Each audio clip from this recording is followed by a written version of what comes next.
වසරට අදාළ පළවෙනි පාඩම සහ දෙවෙනි පාඩම. 10 වසරේ පෙළපොතේ තියෙන පළවෙනි පාඩම සහ දෙවෙනි පාඩමට අදාළ PDF එක තමයි දුන්නේ. ඊට පස්සේ මම ඔයගොල්ලන්ට කිව්වා මේ පුතේ මතක තියාගන්න CR පොතක් ළඟින් තියාගන්න. ප්‍රශ්නෙට අදාළ පිළිතුරු ටික තමයි අපි ලබා දෙන්නේ. ප්‍රශ්න ටික දීලා තියෙනවා. ඒකට අදාළ පිළිතුරු ටික තමයි අපි දැන් ලියන්නේ. හරි. එතකොට අපේ පළවෙනි පාඩම 10 පෙළපොතේ පළවෙනි පාඩම තමයි මේ පුතේ ඉතිහාසය හැදෑරීමේදී භාවිතා කරන මූලාශ්‍රය. ඉතිහාසය හැදෑරීමේදී භාවිතා කරන මූලාශ්‍රය තමයි 10 පෙළපොතේ පළවෙනි පාඩම.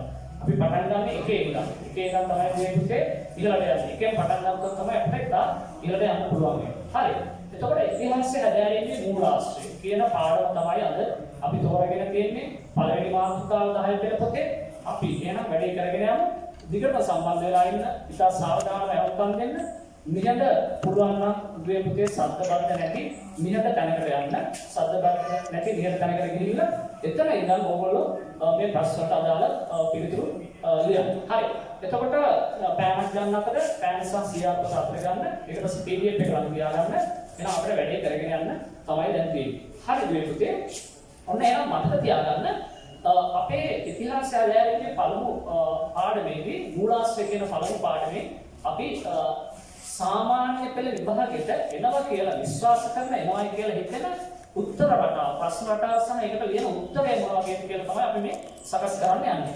එතකොට අපි දන්නවා දුවේ අපේ ප්‍රශ්න පත්‍ර ව්‍යුවේ සාමාන්‍ය පෙළ ප්‍රශ්න පත්‍ර ව්‍යුවේ හැදෙන විදිහ අපේ දුවල පුතාලා දන්නවා. සාමාන්‍ය පෙළ ප්‍රශ්න පත්‍ර ව්‍යුවේදී අපි දන්නවා අපිට එනවා කෙටි ප්‍රශ්න එනවා 40ක්. කෙටි ප්‍රශ්න 40ට ලකුණු 80ක් ලැබෙනවා. කෙටි ප්‍රශ්න 40ට ලකුණු 80ක් ලැබෙනවා. ඊට පස්සේ අපිට තියෙන දෙවන පේපර් එකට දෙවනි පේපර් එකට ලකුණු 120ක් හම්බ වෙනවා. ලකුණු 120ක් හම්බ වෙනවා. එතකොට සිතියන් ලකුණු කිරීම ඒ අතරේ ලංකා සිතියන් ස්ථාන 12ක ලෝක සිතියන් ස්ථාන 6ක ලකුණු 18යි. ඊපස්සේ රූප සටහන් සම්බන්ධ ප්‍රශ්නයක් කියනවා. ඒකට ලකුණු 12යි ලකුණු 30ක් හම්බ වෙනවා. පළවෙනි පස්සෙට ලකුණු 30ක් හම්බ වෙනවා. එතකොට මෙන්න මේ වගේ තමයි වෙන්නේ. පළවෙනි ප්‍රශ්න පත්‍රය මම පෙන්නන්න ඕන කොහොමද කියලා කෙටි ප්‍රශ්න.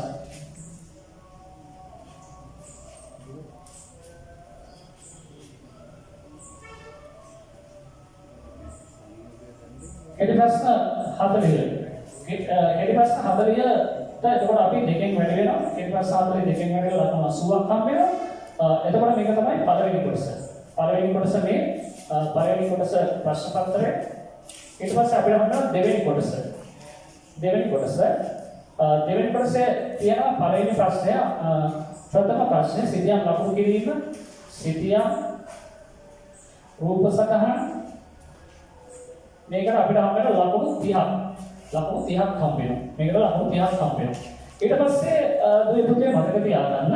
ඊට පස්සේ අපිට එනවා රචනාමය ප්‍රශ්න. රචනාමය ප්‍රශ්න එනවා 5ක් ලියනවා. රචනාමය ප්‍රශ්න 5ක් ලියනවා. ප්‍රශ්න 9කින් ඔක්කොම සම්පූර්ණ 8කින් 5 වැඩි කිරීම 18 සමානයි 90යි. 5 වැඩි කිරීම 18 සමානයි 90යි. මෙන්න ලකුණු 200න් තමයි හැදෙන්නේ. ලකුණු 200න් හැදෙනවා පේපර් එක. පේපර් එකට ලකුණු හැදෙනවා ලකුණු 200. හරි. එතකොට ඔය පුතේ අපිට දැන් මේක පැහැදිලි. ඔන්න දැන් කෙටි ප්‍රශ්න ටිකට හම්බ වෙනවා. කෙටි ප්‍රශ්න 40ක් අපිට හම්බ වෙනවා. ඒකට අපි සම්පූර්ණ සිලබස් එක අවබෝධ කරගන්න ඕන දුවේ පුතේ. හරි. අපි කියලා දෙනවා. කෙටි ප්‍රශ්න අපි 200කට අධික ප්‍රමාණයක් අපිට පාස් පේපර්ස් තියෙන අනුමාන අපි හදපු උපකාර ප්‍රශ්න පත්‍ර තියෙනවා. ඒ සියල්ල එකතු වෙලා අපි කෙටි ප්‍රශ්න 200ක් විතර මේ පාඨමාලාව තුළ සාකච්ඡා කරනවා.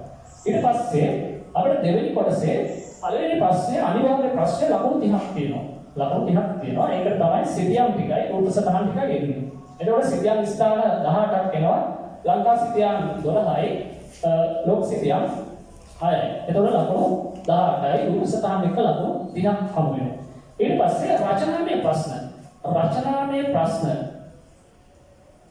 ප්‍රශ්න අපිට එනවා ප්‍රශ්න 5 ගානේ 18ක්. 5 ගානේ 18න් වැඩි කරන ප්‍රශ්න 5 ලකුණු 90ක් හම්බ වෙනවා. එතකොට මේ දැන් අපි සාකච්ඡා කරන්න දුවේ පුතේ මෙන්න මේ ප්‍රශ්න ටික. මෙන්න මේ ප්‍රශ්න ටික තමයි අද මේ සාකච්ඡා කරගෙන යන්නේ. මේ තියෙන්නේ රචනාමය ප්‍රශ්න ලකුණු 90. රචනාමය ප්‍රශ්න ලකුණු 90 කොහොමද ගන්න කියලා. මෙන්න මේ ලකුණු 90 තමයි මේ අපි මේ ටිකේ මේ දවස් ටිකේම සාකච්ඡා කරන්නේ. කෙසේද මේ ලකුණු 90 ලබා ගන්න.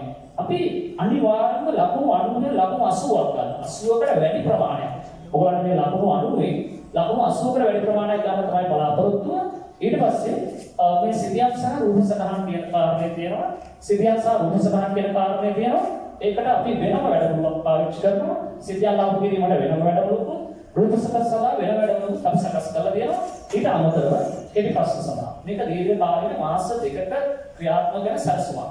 එතකොට මේ පුතේ අපි දන්න කාරණේ තමයි එහෙනම් මේ අපේ ඉතිහාසය ප්‍රශ්න පත්‍රයට ලකුණු 200ක් ලැබෙනවා. ඉතිහාස ප්‍රශ්න පත්‍රයට ලකුණු 200ක් ලැබෙනවා. එතකොට මේ ලකුණු 200ම අපි ගන්නවා. මොකද අපිට ලොකු අවශ්‍යයක් වෙනවා දුවේ පුතේ මතක තියාගන්න මේ පේපර් එක ලකුණු 200 අරගෙන දෙකෙන් බෙදනවා. දෙකෙන් බෙදනකොට අපිට සියලුම ලකුණු ලබා ගන්න විශාල ලකුණු ප්‍රමාණයක් ගන්න වෙනවා. ඒතකොට මේ විශාල ලකුණු ප්‍රමාණයක් ගන්න අපිට අනිවාර්යයෙන් මේ රචනාත්මක ප්‍රශ්න වල කම්මැලි නැතුව ලියන්න. කම්මැලි වෙලා ලියන්න බෑ දුවේ පුතේ. කම්මැලි නැතුව මේකට ලියන ක්‍රමවේදයට අපි පුරු වෙනවා. හරිද?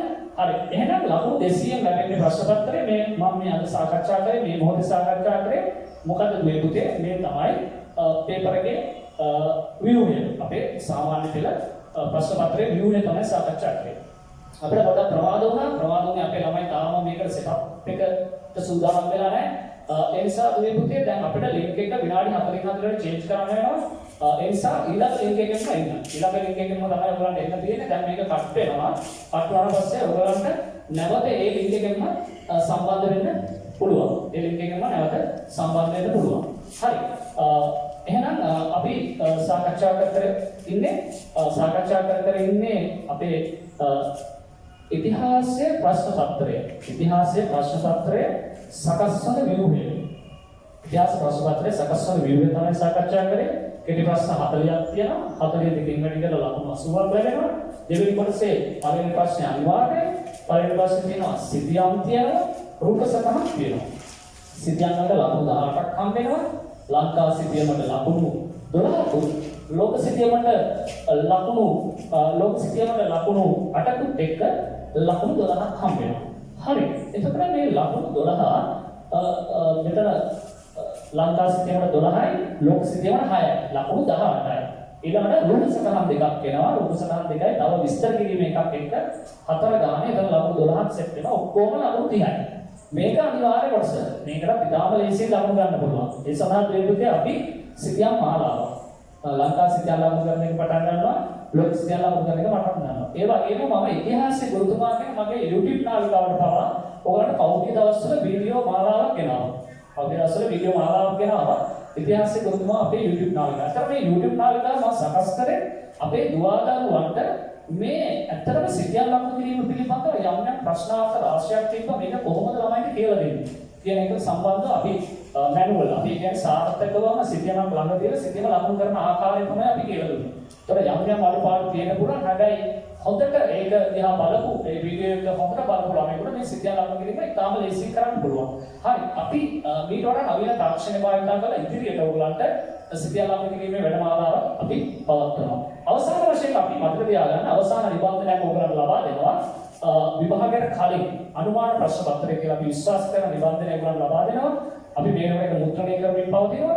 ඒ නිබන්ධනය අපි ඔයගලන්ගේ නිවසටම ලබා දෙනවා. කුරියර් මාර්ගයෙන් තැපැල් මාර්ගයෙන්ම ඔයගලන්ගේ නිවසටම ලබා ගන්න පුළුවන් දුවක් පුතේ. එතකොට එනිසා අපේ වැඩ පිළිවෙල අපි ක්‍රමානුකූල සැලැස්මක් ඇතුළු කරන්නේ. නිසා මේ සැලැස්මට අපි කියන දේවල් ඔයගොල්ලෝ අහුම්කම් දෙන්න. දැන් අපි ඇත්තටම WhatsApp group එකට දිගින් දිගටම අපි WhatsApp group එකට දිගින් දිගටම පණිවිඩ ෂෙයා කරා. ඒ වගේම Telegram group එකට දිගින් දිගටම පණිවිඩ ෂෙයා කරා.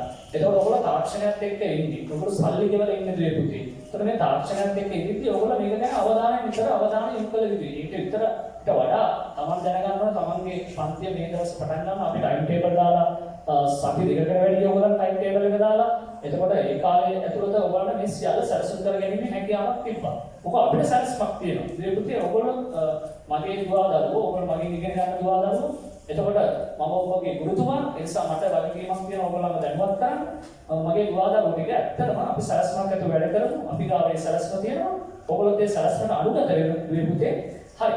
එතකොට මේ අපි දිගින් දිගටම මේකෙන් තියෙන පණිවිඩ ටික ග්‍රහණය කරගන්න ඊට අමතරව මම අද දවසේ විශාල පිරිසකට මම දුරකථන අංකවලින් පෞද්ගලිකව ආමන්ත්‍රණය කරා සමහර දුවදරු මාත් එක්ක කතා කරා ස්වල්ප දෙනෙක් ෆෝන් එකට ආන්සර් කරේ නැහැ. එතකොට Taman දීලා තියෙන දුරකථන අංකය හරියට භාවිතා කරන්න. දුරකථන අංකය හරියට භාවිතා කරන්න නැත්නම් කෝල් එකක් ඇවිල්ලා තියෙනවා නැවත ආමන්ත්‍රණය කරලා බලන්න. අනික ඕගොල්ලන්ට මාව දැනුවත් වෙන්න පුළුවන්. අනික Tamanට මොකක් හරි ගැටලුවක් දෙනවා මේක ඇඩ්මින්ලා ඉන්න කීප දෙනෙක් අපේ ගෲප් වල ඇඩ්මින්ලාගෙන් දැනුවත් වෙනකොට ඇඩ්මින්ලා දාලා තියෙන්නේ මම තමයි ගුරුතුමා. එතකොට මම ඇඩ්මින් දාලා තියෙන්නේ මගේ ළඟම ඉන්න හොඳම ගෝලෙට තමයි මම දාලා තියෙන්නේ. ඒ නිසා දුවේ පුතේ ඔයගලන්ට ඒ අවස්ථාව නැති කරගන්න එපා. ඒගොල්ලෝ කියන්නේ මම කියන දේ තමයි ඒගොල්ලෝ ක්‍රියාත්මක කරන්නේ. ඒ නිසා ඒගොල්ලන්ට සම්බන්ධ වෙන්න. මොකද මම කාර්යබහුල විදිහේ මම වැඩ ගොඩාක් අතරේ කාර්යබහුල කාර්යයක් එක කරන්නේ. ඒතර මට මේ වැඩ ටික සියල්ල එකපාරට කරන්න බෑ. නිසා හොඳ දක්ෂ ගෝලෙ ටිකක් මගේ වටේ ඉන්නවා. ඒ ගෝලෙ ටික ඔයගලන්ට නිතර සම්බන්ධ වෙනවා. ඒ නිසා ඕගොල්ලෝ ඒ දක්ෂය අතරට එකතු වෙන්න. ඕගොල්ලෝ ඒ දක්ෂය අතරට එකතු වෙන්න. ඕගොල්ලන්ට අනිවාර්යයෙන් මේ දේ පුළුවන්. මතක තියාගන්න මම ඕගොල්ලන්ව විශිෂ්ටයක් කරාගෙන යනවා. මම එකට වග කියනවා. අපේ කසුසරුත් ඉන්නවා සයන්ස් වලින් අපේ විද්‍යාවලින් කසුසරුත් ඒ වෙලෙම ඉන්නවා. ඕගොල්ලන්ව විශිෂ්ටය කරාගෙන යනවා. ලංකාවේ හොඳම පන්තිය හැටියට අපි මේක දැන් ඉතිහාස පන්තිය ඉතා ඉදිරියට අරගෙන යනවා. හොඳම පන්තියේ හොඳම ගෝලය වෙන්න ඔයාලට ඉතාම හොඳ අවස්ථාවක් තියෙනවා. හරි දැන් අපි විනාඩියකින් තව තත්පර ගානකින් අපේ සෙෂන් එක ක්ලෝස් කරනවා. ඔයගොල්ලෝ නැවත මේ ලින්ක් එකෙන්ම සම්බන්ධ වෙන්න පන්තියේ ඉතුරු වැඩ ටික අරගෙන යන්න. එහෙනම් සුබ දවසක්. PDF එකේ කරන්න අපි 10 පෙළ පොතේ පළවෙනි පාඩම තමයි දැන් අපි සාකච්ඡා කරන්නේ ඉතිහාසය හැදෑරීමේ මූලාශ්‍රය. එතකොට ඔන්න දැන් මම ඉතිහාසයේ ප්‍රශ්න පත්‍රය ඇදෙන ව්‍යුහය ගැන පෙන්නලා දුන්නා. ඊට පස්සේ අපි බලමු රචනාමය ප්‍රශ්නයක් හැදෙන්නේ කෙසේද කියලා. රචනාමය ප්‍රශ්නයක් හැදෙන්නේ පළවෙනි ප්‍රශ්නයට ලකුණු 3යි. පළවෙනි එක ප්‍රශ්නයකේ පළවෙනි කොටසට ලකුණු 3යි, දෙවෙනි කොටසට ලකුණු 4යි, තුන්වෙනි කොටසට ලකුණු 5යි, හතරවෙනි කොටසට ලකුණු 6යි. එහෙම තමයි ලකුණු 18 හැදෙන්නේ. ඔන්න එහෙනම් රචනාමය ප්‍රශ්න අපි 5ක් ලියන්න ඕන. එතකොට රචනාමය ප්‍රශ්නයකට ලකුණු 18ක් හම්බ වෙනවා. රචනාමය ප්‍රශ්නයකට ලකුණු 18ක් හම්බ වෙනවා. මේ 18න් එක රචනාමය ප්‍රශ්නයක තියෙන කොටස් 4ක්. රචනාමය ප්‍රශ්නයක තියෙන කොටස් 4ක්. අපි කියමු පළවෙනි ප්‍රශ්නය කියලා. මේ පළවෙනි ප්‍රශ්නේ තියෙනවා අපේ කොටස් 4ක්. ඔන්න පළවෙනි ප්‍රශ්නය. ඒකේ තියෙන අංක 1 කොටස, අංක 2 කොටස, අංක 3 කොටස, අංක 4 කොටස. අංක 1ට හම්බ වෙනවා ලකුණු 3යි. අංක 2ට හම්බ වෙනවා ලකුණු 4යි. අංක 3ට හම්බ වෙනවා ලකුණු 5යි. අංක 4ට හම්බ වෙනවා ලකුණු 6යි. ඔන්න ලකුණු 18. ඔන්න මේ පුතේ ලකුණු 18. එතකොට මේ වගේ පහක් තමයි ලකුණු 90ක් වෙන්නේ. මේ වගේ පහක් තමයි ලකුණු 90ක් වෙන්නේ. එහෙනම් දැන් අපිට තාම පැහැදිලි ප්‍රශ්න පත්‍රයේ ප්‍රශ්නයක් හැදෙන රටාව. මම ඔයගලන්ට ඒ සාමාන්‍ය පෙළ විභාගයේ ප්‍රශ්න හැදෙන රටාවට අනුකූලව තමයි මේ පුතේ මේ අපි PDF හදලා ඔයගලන්ට දැම්මේ. right. අද අපි පළවෙනි ප්‍රශ්න සාකච්ඡා කරමු. දැන් අපි පටන් ගමු. පළවෙනි ප්‍රශ්නය පහත සඳහන් මූලාශ්‍ර රචනා කළ රචකයන් නම් කරන්න. ඔන්න දැන් ඔයගොල්ලෝ පොත ළඟ තියාගෙන ලියන්න ඕන. පහත සඳහන් මූලාශ්‍ර රචනා කළ රචකයන් නම් කරන්න. A. වංශත්ත ප්‍රකාශනය, B. Naturalia Historia, C. නිකාය සංග්‍රහය. හරි දුවේ පුතේ Naturalia Historia කියලා තමයි අපේ මේ PDF එකේ ටයිප් වෙලා තියෙන්නේ. ඒක වැරදි. ඒක Historia වෙන්න ඕන. හයන්න නැත්නම් D වෙන්න ඕන. Naturalia Historia නිකාය සංග්‍රහය. එතකොට මේක කෙටි උත්තර ලියන්න තියෙන්නේ. ලකුණු තුන ඉතාලම ලේසියෙන් දාන්න පුළුවන් දුවේ පුතේ. කෙටි උත්තර තමයි අපිට ලියන්න තියෙන්නේ. වංශත්ත ප්‍රකාශනය රචනා කළේ මහා නාම කියන හිමියන්. වංශත්ත ප්‍රකාශනය රචනා කළේ මහා නාම කියන හිමියන්. මොන මහා නාම හිමියන්ද? මහා නාම හිමියෝ දෙදෙනෙක් අපිට හම්බ වෙනවා. එකෙක් තමයි මේ පුතේ එකෙක් තමයි අපි දන්න ප්‍රසිද්ධ මහා වංශය රචනා කළ මහා නාම හිමියන්. ඔන්න අපි දන්න මහා නාම හිමියන් ප්‍රසිද්ධම මහා නාම හිමියන් තමයි මහා වංශය රචනා කළ දික්සඳ සෙනෙවියා පිරිවෙනේ වැඩ වාසය කරන ලද මහා නාම හිමියන් තමයි මහා වංශය රචනා කළේ. ඊට පස්සේ මේ මහා වංශයේ ටීකාව තමයි වංශත්ත ප්‍රකාශනය. මහා වංශයේ ටීකාව තමයි වංශත්ත ප්‍රකාශනය. අපි කියන අටුවා ටීකා ටිප්පණිය ඕනේ. අටුවා ටීකා ටිප්පණිය නැතුව මේක කෙටියෙන් කියන්නේ. ඒ කියන්නේ දීර්ඝ විස්තර නැතුව මේක කෙටියෙන් කියන අපේ පුරාණ ජනවහලේ කතාවක් තමයි මට මේ අටුවා ටීකා ටිප්පණිය නැතුව කෙටියෙන් කියනවාද කියලා කියන්නේ අපේ ජනවහලේ කතාව. ඒ කියන්නේ කෙටියෙන් කියන්න තියෙන දේ වඩා විස්තරාත්මක කියන ඒවා තමයි අටුවා ටීකා ටිප්පණි කියන්නේ. එහෙනම් වංශත්ත ප්‍රකාශනය කියන්නේ දුවේ පුතේ මහා වංශයට ලියන ලද ටීකාව. මහා වංශයට ලියන ලද ටීකාව තමයි වංශත්ත ප්‍රකාශනය. වංශත්ත ප්‍රකාශනය රචනා කළේ මහා නාම හිමියන්. මහා නාම හිමියෝ දෙදෙනෙක් ගැන කතා කරනවා. එතකොට මේ මහා නාම හිමියන් හිටියේ ක්‍රිස්තු වර්ෂ 811 සියවස්වල වංශත්ත ප්‍රකාශනය රචනා කරන ලද මහා නාම හිමියන් හිටියේ ක්‍රිස්තු වර්ෂ 811 සියවස්වල. ක්‍රිස්තු වර්ෂ 811 සියවස්වල තමයි මේ වංශත්ත ප්‍රකාශනය රචනා කරන ලද මහා නාම හිමියන් වාසය කරේ. මහා වංශයේ මහා නාම හිමියෝ හිටියේ මහා වංශයේ මහා නාම හිමියෝ දෙවියන්ගේ මතක තියාගන්න ක්‍රිස්තු වර්ෂ 5 සියවසේ. මහා වංශයේ ලියන ලද මහා නාම හිමියන් හිටියේ ක්‍රිස්තු වර්ෂ 5 සියවසේ. හැබැයි වංශත්ත ප්‍රකාශනය රචනා කළ ලද මහා නාම හිමියන් හිටියේ ක්‍රිස්තු වර්ෂ 811 සියවස්වල. හරි. එහෙනම් ඔන්න අපිට නිවැරදි පිළිතුර හමු වුණා. ඊළඟට මේ පුතේ ඊළඟ ප්‍රශ්න තමයි නැචුරාලියා හිස්ටෝරියා. මේ අපි කතා කරන්නේ සාහිත්‍ය මූලාශ්‍ර. මූලාශ්‍ර ප්‍රධාන වර්ග දෙකයි අපි දුවල පුතාලා ගන්නවා. මූලාශ්‍ර ප්‍රධාන දෙකයි. ප්‍රධාන වර්ග දෙක තමයි සාහිත්‍ය මූලාශ්‍ර සහ පුරාවිද්‍යාත්මක මූලාශ්‍ර. මේ තියෙන සාහිත්‍ය මූලාශ්‍ර ටික. මේ තියෙන්නේ සාහිත්‍ය මූලාශ්‍ර ටික. මේ අපිට හම්බෙන්නේ සාහිත්‍ය මූලාශ්‍ර. සාහිත්‍ය මූලාශ්‍ර තුනක් තමයි මම මේ දාලා තියෙන ඔයගලන්ට. වංශත්ත ප්‍රකාශනය කියන්නේ මහා වංශයේ ටීකාව. එහෙනම් සාහිත්‍ය මූලාශ්‍රය මේක රචනා කළේ මහා නාම හිමියන් ක්‍රිස්තු වර්ෂ 811 ඉන්න. ඊළඟ නැචුරාලියා හිස්ටෝරියා කියලා කියන්නේ ග්‍රීක ජාතික ප්ලීනි විසින් රචනා කරන ලද මූලාශ්‍රය. මේක විදේශීය මූලාශ්‍රයක්. මේකට අපි කියන විදේශීය මූලාශ්‍රයක්. ප්ලීනි ඇවිල්ලා ග්‍රීක ජාතික. ප්ලීනි ග්‍රීක ජාතික. ග්‍රීක වාර්තාව. ප්ලීනි විසින් රචනා කරන ලද නැචුරාලියා හිස්ටෝරියා කියන්නේ අපිට හමු වන ග්‍රීක වාර්තාව, ග්‍රීක මූලාශ්‍රයක්. එතකොට මේ පුතේ මතක තියාගන්න මේ ප්ලීනි ලංකාවට ආවේ නෑ. ලංකාවට එන්නේ නැතුව ලංකාව පිළිබඳ දන්න තොරතුරු තමයි වාර්තා කරලා තියෙන්නේ. නැචරල් කියලා කියන්නේ ස්වභාව ධර්මය. නැචරල් කියලා කියන්නේ ස්වභාව ධර්මය. හිස්ටරි කියන්නේ ඉතිහාසය. එහෙනම් මේකේ අදහස ස්වභාව ධර්මයේ ඉතිහාසය වගේ අදහසක් තමයි එන්නේ. නැචරල් කියලා කියන්නේ අපි ස්වභාව ධර්මයට, හිස්ටරි කියලා කියන්නේ ඉතිහාසයට. එහෙනම් ස්වභාව ධර්මයේ ඉතිහාසය වගේ වචනයක් මේකේ ඉන්නේ. නැචුරාලියා හිස්ටෝරියා කෘතිය රචනා කළේ ග්‍රීක ජාතික ප්ලීනි විසින්. ඔන්න දැන් අපිට ලකුණු දෙකක් හමු වුණා. ඊළඟ ප්‍රශ්නේ තමයි නිකාය සංග්‍රහය. නිකාය සංග්‍රහය රචනා කරේ කවුරුද? නිකාය සංග්‍රහය අපිට හමු වෙනවා. ඕගොල්ලෝ දන්නවා නිකාය සංග්‍රහය රචනා කළේ ගම්පොළ යුගයේ. නිකාය සංග්‍රහය රචනා කළේ ගම්පොළ යුගයේ. ඒ තමයි දේවරක්ෂිත ජයබාහු හිමියන් තමයි මේ නිකාය සංග්‍රහය රචනා කළේ. දේවරක්ෂිත ජයබාහු හිමියන්. ඔන්න දුවේ පුතේ මතක තියාගන්න නිකාය සංග්‍රහය රචනා කළේ දේවරක්ෂිත ජයබාහු හිමියන්. එතකොට දේවරක්ෂිත ජයබාහු හිමියන් හිටියේ ගම්පොළ යුගයේ. ගම්පොළ යුගයේ තමයි දේවරක්ෂිත ජයබාහු හිමියන් හිටියේ. මේ ගම්පොළ යුගයේ සිට කෝට්ටේ යුගය දක්වා තොරතුරු හැදෑරීමේදී අපිට ඉතාම වැදගත් මූලාශ්‍රයක් තමයි නිකාය සංග්‍රහය. ඔන්න දුවේ පුතේ මතක තියාගන්න නිකාය සංග්‍රහය රචනා කරන්නේ ගම්පොළ යුගයේ. ගම්පොළ යුගයේ හිටපු දේවරක්ෂිත ජයබාහු හිමියන් තමයි මේක රචනා කරන්නේ. මේ නිකාය සංග්‍රහය රචනා කරන්නේ. නිකාය සංග්‍රහය අපිට ඉතාම වැදගත් මූලාශ්‍රයක්. නිකාය සංග්‍රහය ගම්පොළ යුගයේ රචනා කරා. ගම්පොළ යුගයේ සිට කෝට්ටේ යුගය දක්වා තොරතුරු හැදෑරීමේදී නිකාය සංග්‍රහය අපිට ඉතාම වැදගත් මූලාශ්‍රයක්. හරි. එහෙනම් දුවේ පුතේ ඔන්න අපිට ලකුණු තුනක් හම්බුණා. ඔන්න ලකුණු තුනක් අපි ගත්තා. මේකට කෙටි පිළිතුරු ලියන්න තියෙන්නේ. ලකුණු තුනක් හම්බුණා.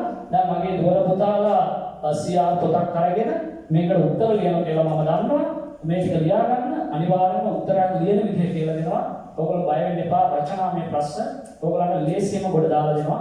රයිට්. අපි බලමු. එහෙනම් වංශත්ත ප්‍රකාශනයේ මහා නාම හිමියන් රචනා කරා. නැචුරාලියා හිස්ටෝරියා රචනා කළේ ප්ලීනි ග්‍රීක ජාතික. නිකාය සංග්‍රහය රචනා කළේ දේවරක්ෂිත ජයබාහු හිමියන්. රයිට්. ඊළඟට අපි බලමු දෙවෙනි ප්‍රශ්නෙට අපි අවධානය යොමු කරමු. අපේ පළවෙනි පාඩමේ පළවෙනි පාඩම තමයි ඉතිහාසය හැදෑරීමේදී භාවිතා කරන ලද මූලාශ්‍ර. ඉතිහාසය හැදෑරීමේදී භාවිතා කරන ලද මූලාශ්‍ර. මූලාශ්‍ර කියලා කිව්වේ මුල් කරගන්නා නැත්නම් ආශ්‍රය කරගන්නා මුල් කරගන්නා නැත්නම් ආශ්‍රය කරගන්නා ලද දේ තමයි අපි මූලාශ්‍රය කියලා කියන්නේ. එතකොට මූලාශ්‍ර වර්ග දෙකයි දුවේ පුතේ. පුරාවිද්‍යාත්මක මූලාශ්‍ර සහ සාහිත්‍ය මූලාශ්‍ර. සාහිත්‍ය මූලාශ්‍ර තුනක් ගැන තමයි කතා කරන්නේ. ඊළඟ ප්‍රශ්නේ අපිට හම්බෙන්නේ ශ්‍රී ලංකාවේ ඉතිහාසය හැදෑරීම සඳහා වැදගත් වන විදේශීය මූලාශ්‍ර අතර චීන මූලාශ්‍රකරුවන් දෙදෙනෙක් හා අරාබි මූලාශ්‍රකරුවන් දෙදෙනෙක් නම් කරන්න. ඔන්න දුවේ පුතේ ඊළඟ ප්‍රශ්නේ තමයි ලකුණු 4ක ප්‍රශ්නයක් අපිට හම්බ වෙනවා. ශ්‍රී ලංකාවේ ඉතිහාසය හැදෑරීම සඳහා වැදගත් වන විදේශීය මූලාශ්‍ර අතර චීන මූලාශ්‍රකරුවන් දෙදෙනෙක් හා අරාබි මූලාශ්‍රකරුවන් දෙදෙනෙක් නම් කරන්න. right. අපි දන්නවා අපිට විදේශීය මූලාශ්‍ර ගණනාවක් හම්බ වෙනවා. විදේශීය මූලාශ්‍ර ගණනාවක් අපිට හම්බ වෙනවා. මේ විදේශීය මූලාශ්‍ර අතරේ අපි දන්නවා අපිට ග්‍රීක වාර්තා, රෝම වාර්තා, චීන වාර්තා, අරාබි වාර්තා මේ ආදී වගේ වශයෙන් අපිට විශාල වාර්තා රාශියක් හම්බ වෙනවා. මේකදී අහන්නේ කෙටි ප්‍රශ්නයක් අහන්නේ ලකුණු 4ක කෙටි ප්‍රශ්නයක් අහන්නේ චීන මූලාශ්‍රකරුවන් දෙදෙනෙක්. චීන මූලාශ්‍රකරුවන් දෙදෙනෙක්. එතකොට අංක අපි පළවෙනි ප්‍රශ්නේ ඒ වංශත්ව ප්‍රකාශනයේ ලිව්වේ මහානාම හිමියන්, නැචුරාලියා හිස්ටෝරියා ලිව්වේ ප්ලීනි, වේගලාක ප්ලීනි, නිකාය සංග්‍රහය ලිව්වේ දේවරක්ෂිත යබාවුණා. අනේ පුතේ කියන දේ හොඳට අහගෙන ඉන්න. ඔයගොල්ලෝ අහගෙන ඉඳලා මේක ලියන්න. දැන් මම නැවත කියනවනේ. බෝඩ් එක දිහා බලලා ඔයගොල්ලෝ අවධානයෙන් ඉන්න. ඔයගොල්ලන්ට මේක වැඩේ හොඳට අපි කරන පිළිවෙල නැවත එකම දේ නැවත කියන්නේ ඔයගොල්ලන් විශ්වාසන ලියා ගන්න. බය වෙන්න එපා. කියලා දෙනවා. සියල්ල කියලා දෙනවා. කිසි දෙයකට බය වෙන්න එපා. සියල්ල කියලා දෙනවා. එතකොට අපි කතා කරේ පළවෙනි ප්‍රශ්න තුන. ඒකට එන්නේ වංශත්ව ප්‍රකාශනයේ රචනා කරේ මහානාම හිමියන්, දෙක නැචුරාලියා හිස්ටෝරියා රචනා කරේ ප්ලීනි ග්‍රීක ජාතික, නිකාය සංග්‍රහය රචනා කරේ දේවරක්ෂිත ජයබාහු හිමියන්. මේ තමයි පළවෙනි ප්‍රශ්නේ ලකුණු තුන. ඊළඟට අපි සාකච්ඡා කරන්නේ ශ්‍රී ලංකාවේ ඉතිහාසය හැදෑරීමේදී භාවිතා කරන ලද චීන මූලාශ්‍ර සහ අරාබි මූලාශ්‍ර දෙකක්. චීන මූලාශ්‍රකරුවන් දෙදෙනෙක් සහ අරාබි මූලාශ්‍රකරුවන් දෙදෙනෙක්. හරි දුවේ පුතේ අපිට හම්බෙන චීන මූලාශ්‍ර අපිට ප්‍රසිද්ධම චීන මූලාශ්‍රකරුවන් දෙදෙනෙක් හම්බ වෙනවා. ඔයාලට කියපේකේ මතක් වෙනවා. ඒ තමයි ෆායනාවුරු සහ හිම්සානාවුරු. ලංකාවට ආව ෆායනාවුරුලා හිම්සානාවුරුලා ලංකාවට ආවේ නැහැ. එතකොට අපි දන්න චීන මූලාශ්‍රකරුවන් දෙදෙනා. ඔන්න දෙවෙනි කොටසේ අපි අහන හතරක්. දෙවෙනි කොටසේ අහන චීන මූලාශ්‍රකරුවන්. චීන මූලාශ්‍රකරුවන් දෙදෙනයි. තාම ප්‍රසිද්ධ චීන මූලාශ්‍රකරුවන් දෙදෙනෙක් ඉන්නවා අපිට. ඒ තමයි ෆායන් හිමියන්. ෆායන් හිමි, දෙවනියා තමයි හියුන්සාන් හිමි. right. එහෙනම් පුතේ අපිට තාම පැහැදිලි මූලාශ්‍රකරුවන් දෙදෙනෙක් ඉන්නවා. ප්‍රශ්නෙට අපිට ලේසියෙන් උත්තර ලියන්න පුළුවන්. ෆායන් හිමියන් සහ හියුන්සාන් හිමියන්. right. එතකොට ෆායන් හිමියන් ලංකාවට එනවා. ෆායන් කියන්නේ චීන ජාතික භික්ෂුවක්. ෆායන් හිමියන්ගේ අරමුණ තමයි චීන බෞද්ධ භික්ෂුව. ෆායන් හිමියන්ගේ අරමුණ තමයි මුත්තේ ලංකාව ඇතුළු ඉන්දියාව සහ ආසියානු කලාපයේ ඉතුරු වෙලා තියෙන බෞද්ධ පොත්පත් ඒක රාශී කරලා චීනයට අරගෙන යනවා. ඒතර ෆායන් හිමියන්ගේ බලාපොරොත්තුව තමයි චීනයේ බුදුදහම නැවත ප්‍රචාරය කිරීම, ප්‍රචලිත කිරීම. එතකොට ථේරවාදී බුදුදහමේ අමිල නිමල හොඳම පොත්පත් ටික තිබ්බේ පුතේ ඉන්දියාව සහ ලංකාව. ඒකට ලංකාව ප්‍රසිද්ධයි. ඒ නිසා මේ ඉන්දියාව සහ ලංකාව කියන රටවල් වලට ඇවිල්ලා ෆායන් හාමුදුරුවෝ මේ පොත්පත් ඒක රාශී කරනවා. ඒතර ෆායන් හාමුදුරුවෝ ඒ අතරේ ලංකාවට පැමිණෙනවා. ෆායන් හිමියන් කියන බටහිර ලෝකයේ බෞද්ධ වාර්තා කියලා ග්‍රන්ථයක් රචනා කරනවා. එතකොට ෆායන් හිමියන් ඉන්නේ චීනයේ ඉඳන් බටහිර පැත්ත තමයි ඉන්දියාව, අෆ්ගනිස්තානයේ ඉන්දියාව සහ ලංකාව කියන ප්‍රදේශ. එතකොට ෆායන් හිමියන් ඇවිල්ලා අබේගිරිය අවුරුදු දෙකක් වාසය කරනවා. ක්‍රිස්තුවර්ෂ 412 සහ 414 කියන කාල තුල අබේගිරිය අවුරුදු දෙකක් වාසය කරනවා. අබේගිරිය අවුරුදු දෙකක් වාසය කරනවා මේ ෆායන් හාමුදුරුවෝ තමා ඇසින් දකින දේවල්, කනින් අහන දේවල් ඔහු වාර්තා කරනවා. අපි දන්නවා ඓතිහාසික බුලත් සිංහල ෆායන් වෙන. ෆායන් වෙන කියන නම වැටුනේ ෆායන් හාමුදුරුවෝ මේ පැන්නේ නිසා. නැත්නම් ඒකට ෆායන් වල කියලා වැටෙන්නේ නැහැ, ෆායන් වෙන කියලා වැටෙන්නේ නැහැ. ෆායන් හාමුදුරුවෝ මේ අවුරුදු දෙක ඇතුළත ලංකාව පුරා සංචාරය කරලා ලංකාවේ ෆායන් කියන ප්‍රදේශයට පැමිණියා කියලා සඳහන් වෙනවා. මේ අවුරුදු දෙක ඇතුළත ෆායන් හාමුදුරුවෝ ලංකාවේ විශාල ඓතිහාසික තොරතුරු සම්භාරයක් දකිනවා. උන්වහන්සේ ඇසින් දකින තොරතුරු වාර්තා කරනවා. ඉතින් මේක පිළිබඳ දීර්ඝ විස්තර. එහෙනම් ෆායන් මූලාශ්‍රය පායනිකගේ චීන මූලාශ්‍රය අපේ ඉතිහාසය දැරීමේදී ඉතාම වැදගත් මූලාශ්‍රයක් හැටියට පාවිච්චි කරනවා. පායනිකයන් කියන ලංකාවේ ආර්ය ජනපද ආරම්භ වූයේ මැණික් මිලදී ගැනීම සඳහා පැමිණි වෙළෙන්දන්ගෙන් කියලා. මැණික් මිලදී ගැනීම සඳහා පැමිණි වෙළෙන්දන්ගෙන් ලංකාවේ ආර්ය ජනපද ආරම්භ වුණා කියලා. එහෙනම් චීන මූලාශ්‍රකරුවන් දෙදෙනා තමයි පායනිකි යුන්සානිකි. ඕගොල්ලෝ උත්තරේ ලියන්න මේක. චීන මූලාශ්‍රකරුවන් දෙදෙනා පායනිකි යුන්සානිකි. ඊට අමතරව වැඩි විස්තර කරනවා ඔයගොල්ලන්ට කියලා දුන්නේ. හරිද? ඒවා වඩා වැඩි දැනුම. ඒවා ඇවිල්ලා ඔයගොල්ලන්ගේ දැනුම පුළුල් කිරීම සඳහා කියනවාද දේවල්. right. හියුන්සාන් හිමියන්. හියුන්සාන් හිමියන් ලංකාවට ආවේ නෑ පුතේ. හියුන්සාන් හිමියන් ගියේ ඉන්දියාවට. හියුන්සාන් හිමියන් ආවේ ඉන්දියාවට. හියුන්සාන් හිමියන්ගේ තියෙන භ්‍රමණ වෘත්තාන්තය. හියුන්සාන් හිමියන් දෙන භ්‍රමණ වෘත්තාන්තය කියලා ග්‍රන්ථය. ඒතකොට හියුන්සාන් හිමියන් ඉන්දියාවේ හර්ෂ අධිරාජ්‍යයේ කාලයේදී ඉන්දියාවේ වාසය කරන හර්ෂ අධිරාජ්‍යයේ කාලේ තමයි ඉන්දියාවට ආව කියන්නේ ක්‍රිස්තු වර්ෂ 700 වසරේදී. පායනිකයන් ශ්‍රී ලංකාවෙන් ක්‍රිස්තු වර්ෂ 500 වසරේදී හියුන්සාන් ශ්‍රී ලංකාවට පැමිණෙන්නේ නැහැ. ඉන්දියාවට පමණයි පැමිණෙන්නේ. ඉන්දියාවට පැමිණලා ඔහු රචනා කරන භ්‍රමණ වෘත්තාන්තය කියලා ඒ ක්‍රිස්තු වර්ෂ 700 වසරේදී. පායනිකයන් ඉන්දියාවේ සිට ලංකාව ගැන අසන්නට ලැබුණු තොරතුරු වාර්තා කරනවා. පායනිකයන් ඉන්දියාවේ සිට පායනිකයන් හියුන්සාන් ඉන්දියාවේ සිට ලංකාව ගැන අසන්න ලැබෙන තොරතුරු වාර්තා කරන එක තමයි සිදු වෙන්නේ. එහෙනම් ඔන්න චීන මූලාශ්‍රකරුවන් දෙදෙනා හරි ඊළඟට අපි කියමු අරාබි මූලාශ්‍රකරුවන් දෙදෙනා. අරාබි මූලාශ්‍රකරුවන් දෙදෙනෙක් අපිට හම්බ වෙනවා. අරාබි මූලාශ්‍රකරුවන් අතර අපිට ඉතාම වැදගත් අපි දන්නවා මූලාශ්‍රකරුවන් දෙදෙනා අතර ඉතාම වැදගත් මූලාශ්‍රකරුවන් දෙදෙනෙක් ලංකාවට පැමිණි මූලාශ්‍රකරුවන් දෙදෙනෙක් ගැන අපි කියමු. ලංකාවට පැමිණි මූලාශ්‍රකරුවන් දෙදෙනෙක් පළවෙනියා තමයි ඉබ්න් බතූතා පළවෙනියා දෙවනියා සුලයිමාන් ඔන්න දුවේ පුතේ අපි මේ කතා කරන්නේ අපිට ලාංකික ඉතිහාසය හැදෑරීමේදී වැදගත් වන අරාබි මූලාශ්‍රකරුවන් ලාංකික ඉතිහාසය හැදෑරීමේදී වැදගත් වන අරාබි මූලාශ්‍රකරුවන් දෙදෙනෙක් තමයි අපි මේ සාකච්ඡා කරන්නේ.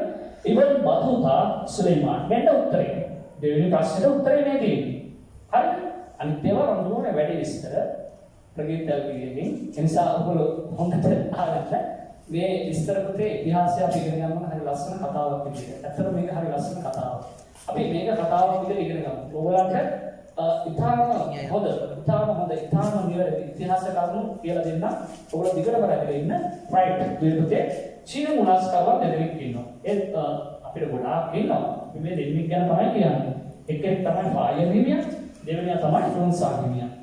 ඊළඟ අරාබි මූලාශ්‍රකරුවන් දෙදෙනෙක් අපිට හම් වෙනවා. එක්කෙනෙක් ඉබ්න් බතූතා, අනිත් එක්කෙනා සුලයිමාන්. right. අපි බලමු ඉබ්න් බතූතා කියන්නේ කවුද කියලා. ඉබ්න් බතූතා කියන්නේ ක්‍රිස්තු වර්ෂ 1344 දී ලංකාවට පැමිණි අරාබි ජාතිකයෙක්. ඔහු පැමිණෙන්නේ ආදම්ගේ කන්ද නැත්නම් ඇඩම්ස් පීක් නැත්නම් සමන්න කන්ද වැළඳුදා ගැනීම සඳහා තමයි මේ ඉබ්න් බතූතා ලංකාවට පැමිණෙන්නේ. අපි දන්නවා ලෝකයේ මුල්ම මිනිසා තමයි ආදම්. එතකොට දෙවියන් වහන්සේ විසින් නිර්මාණය කරන ලෝකයේ මුල්ම මිනිසා ආදම්. එතකොට ආදම්ව නිර්මාණය කරන දෙවියන් වහන්සේගේ පුත්‍රයා තමයි ආදම්.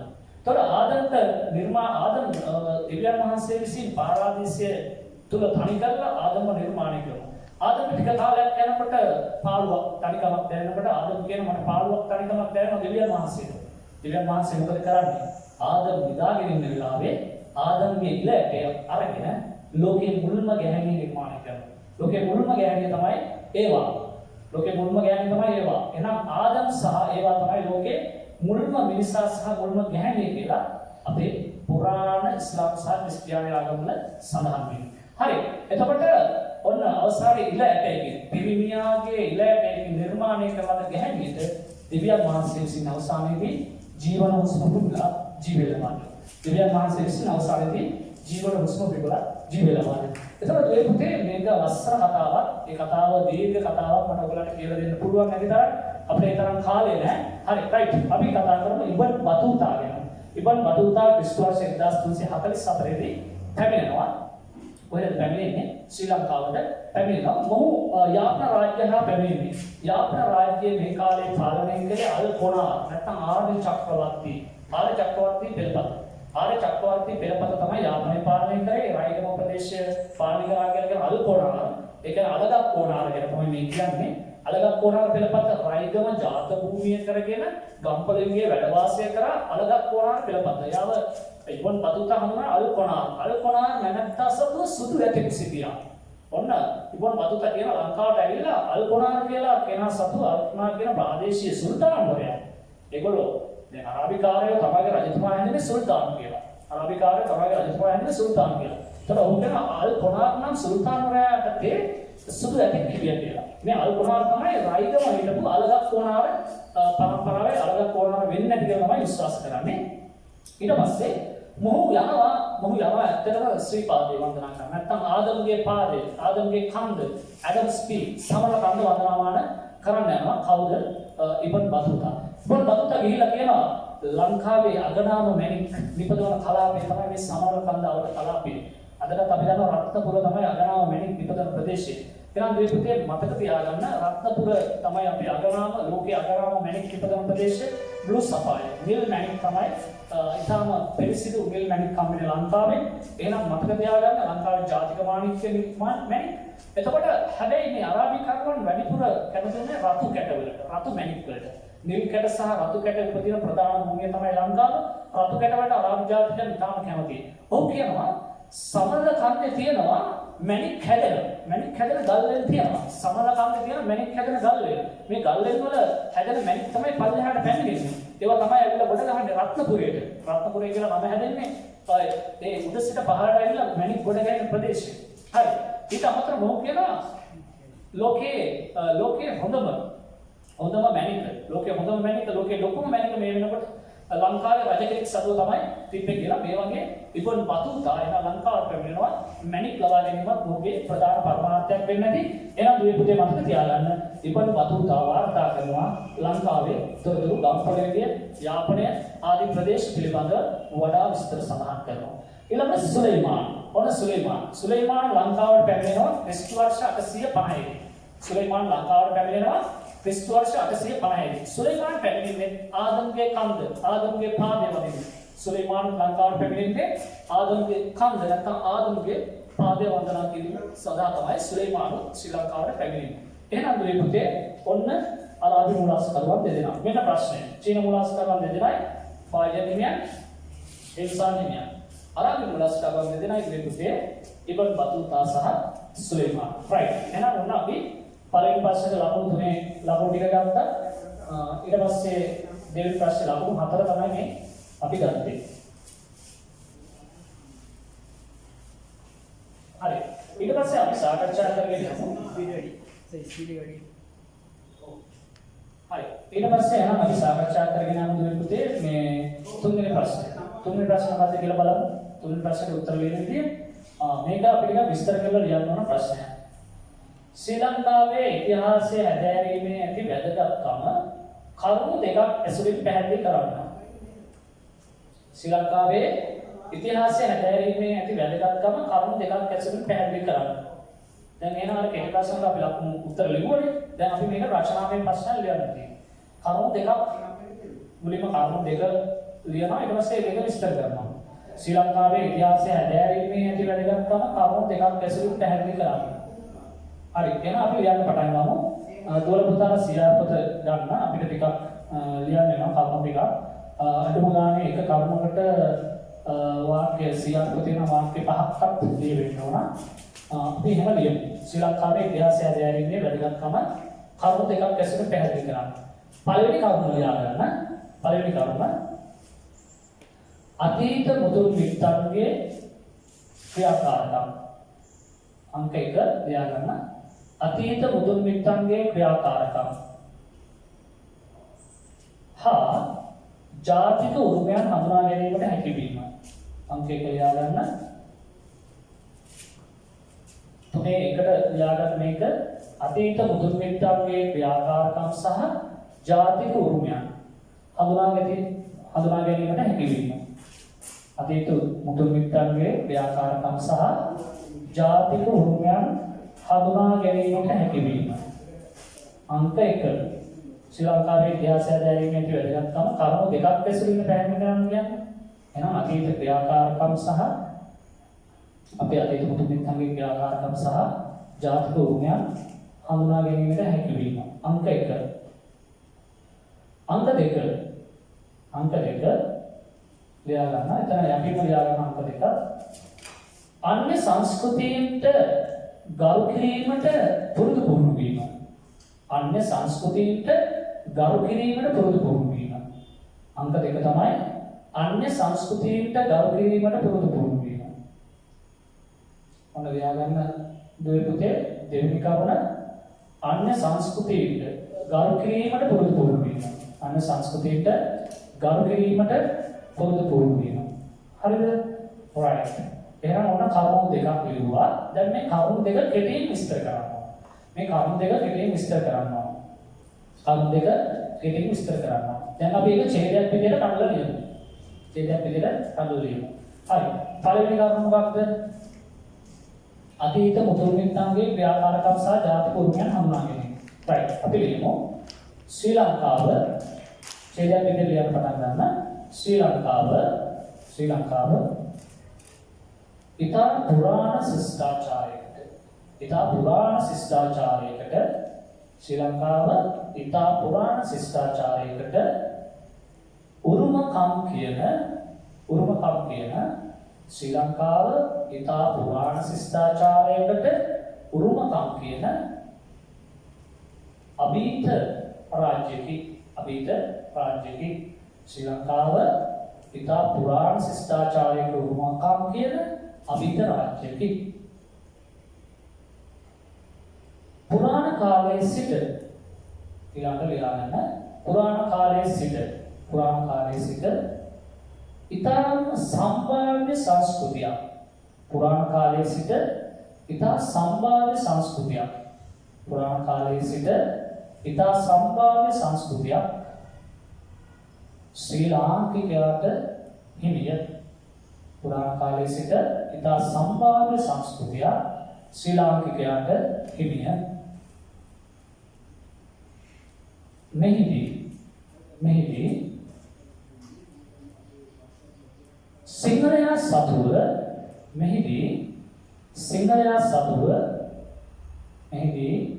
සිංහලයා සතුව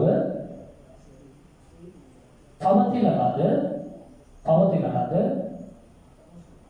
අනන්‍යතා ලක්ෂණ රැසකි. සිංහලයා සතුව පවතින ලද අනන්‍යතා ලක්ෂණ රැසකි. සිංහලයා සතුව පවතින ලද අනන්‍යතා ලක්ෂණ රැසකි. වැවයි පන්සලයි ගමයි දාගලයි යන සංකල්පය. වැවයි පන්සලයි ගමයි දාගලයි යන සංකල්පය අනුව වැවයි පන්සලයි ගමයි දාගලයි යන සංකල්පය අනුව සිංහලයා වැවයි පන්සලයි ගමයි දාගලයි යන සංකල්පය අනුව සිංහලයා තමාගේ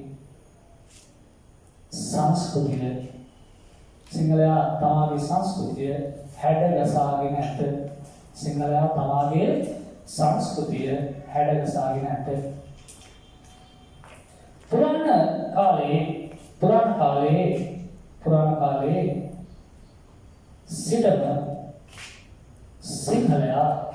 පුරාණ කාලයේ සිටම සිංහලයා වැව් නිර්මාණය කිරීම. පුරාණ කාලයේ සිටම සිංහලයා වැව් නිර්මාණය කිරීම.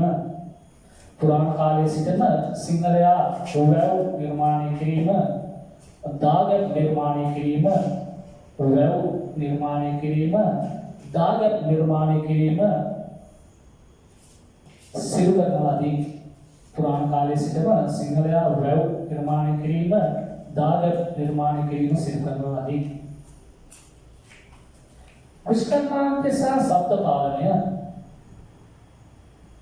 කුෂ්කර්මාන්තය සහ ශබ්ද පාලනය पुष्कर्मांत सा सप्तपाणीय येदुमु स्वयंपोषी पुष्कर्मांत सा सप्तपाणीय येदुमु स्वयंपोषी समाज क्रमයක් पुष्कर्मांत सा सप्तपाणीय येदुमु स्वयंपोषी समाज क्रमයක් सिंहला सतुविය पुष्कर्मांत सा सप्तपाणीय येदुमु स्वयंपोषी आर्थिक क्रमයක් सिंहला सतुविය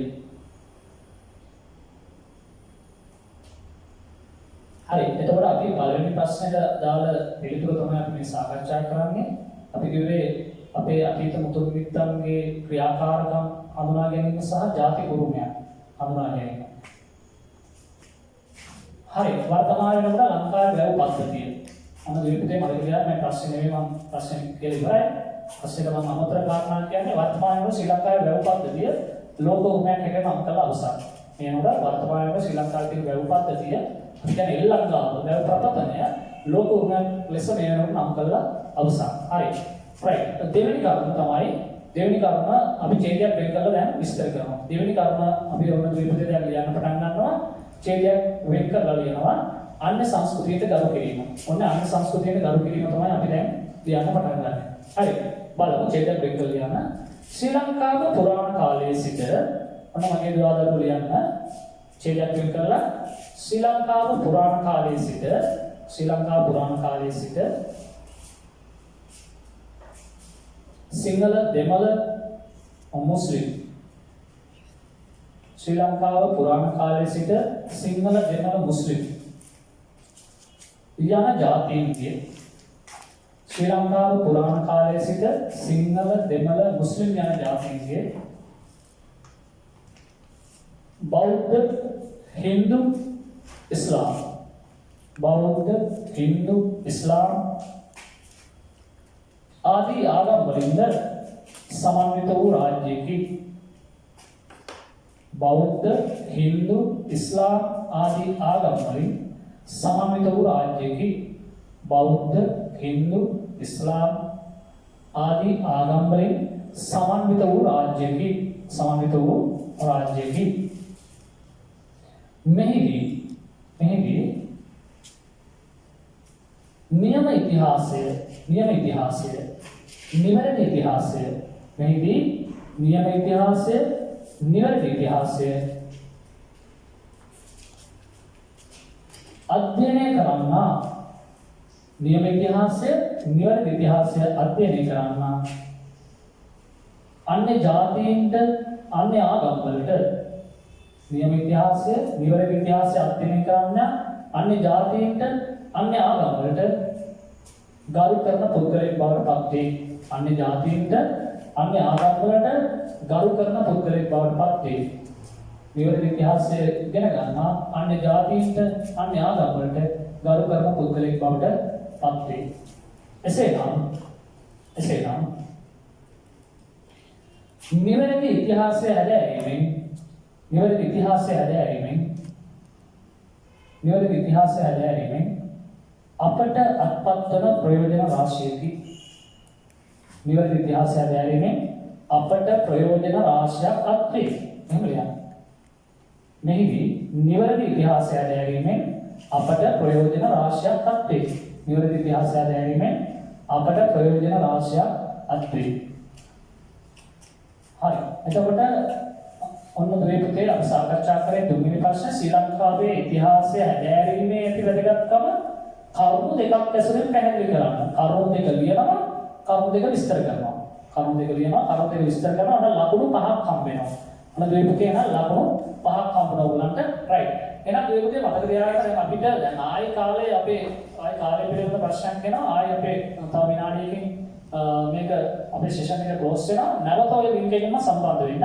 පාඩම අවසන් නැහැ. අපි පළවෙනි දවසේ අපි තාම මේක චෙක් කරගෙන යන්නේ. ඔයගොල්ලෝ විනාඩි 5කින් විතර සම්බන්ධ වෙන මොකක් පොඩි බ්‍රේක් එකක් ගන්න පුළුවන්. එතකොට මට පාඩම කරගෙන යන්න පුළුවන්. හොඳට. ඔයගොල්ලන්ට පොඩි බ්‍රේක් එකක් ගන්න පුළුවන්. ඔයගොල්ලොත් හරි ආසයි වෙන වතුර එකක් පීලා නේද පොඩ්ඩක් යාම මෙහෙම දොළ පැවලා එක දිගටම ඉගෙන ගන්න බෑ. ඉගෙන ගන්නවා කියන එක අපි පොඩ ක්‍රමානුකූලව ඉගෙන ගමු. නේද? ඔයගොල්ලන්ට පොඩි බ්‍රේක් එකක් ගන්න පුළුවන් 5 minutes. හරියට විනාඩි 5කින් අපි සම්බන්ධ වෙමු. ඊට පස්සේ අපි පාඩම එතනින් එහාට දිගටම පවත්වාගෙන යමු. ඒ අතර මෙසේජ් එකක් එහෙම දාන්න පුළුවන්. පුළුවන් මේ අපේ කට්ටිය සම්බන්ධ වෙලා ඉන්නවා. අපේ වෙනම ඇඩ්මින්ලා අපේ දුවල පුතාලා කීප දෙනෙක් ඒගොල්ලෝ ඔයගොල්ලන් සම්බන්ධයි. මොකක් හරි ගැටලුවක් තියෙනවා නම් අපට මෙසේජ් එකක් දාන්න පුළුවන්. සමහරවිට සිග්නල් ප්‍රශ්න තියෙනවද දන්නේ අපි ඒකට වැඩ පිළිවෙලක් හදලා තියෙනවා දෙපුතේ.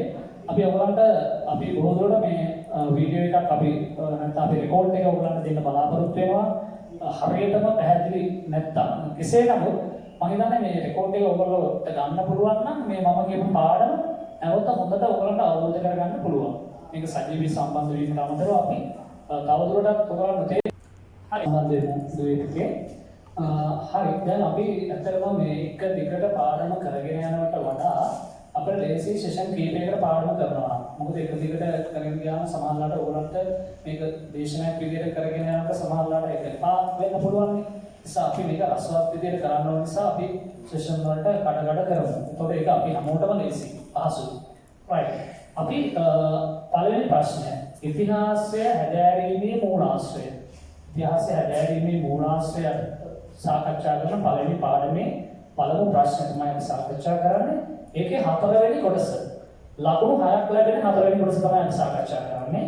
ඒක තමයි ශ්‍රී ලංකාවේ ඉතිහාසය හැදෑරීමට සෙල්ලිපි වල ඇති වැදගත්කම සෙල්ලිපි තුනක් ඇසුරින් පැහැදිලි කරන්න. මොන දෙපුතේ අපේ පළවෙනි පාඩමේ පළවෙනි පැවරුමේ එතකොට හතරවෙනි කොටස ලකුණු 6ක ප්‍රශ්නයක් තමයි අපි මේ සාකච්ඡා කරන්නේ. මේක නම් ඉතින් පිටු අඩුම ගානේ 100 පොතේ පිටුවක්වත් ලියන්න ඕන. අඩුම 100 පොතේ පිටුවක්වත් ලියන මට්ටමකට හදා ගන්න ඕන. ඒක කොලයක්. කොලේ කාමාරක් වගේ යන්න පුළුවන් නම් වඩා සාර්ථකයි. හරිද? එතකොට අහන්නේ ශ්‍රී ලංකාවේ ඉතිහාසය හැදෑරීමට සෙල්ලිපි වල ඇති වැදගත්කම සෙල්ලිපි තුනක් ඇසුරින් පැහැදිලි කරන්න.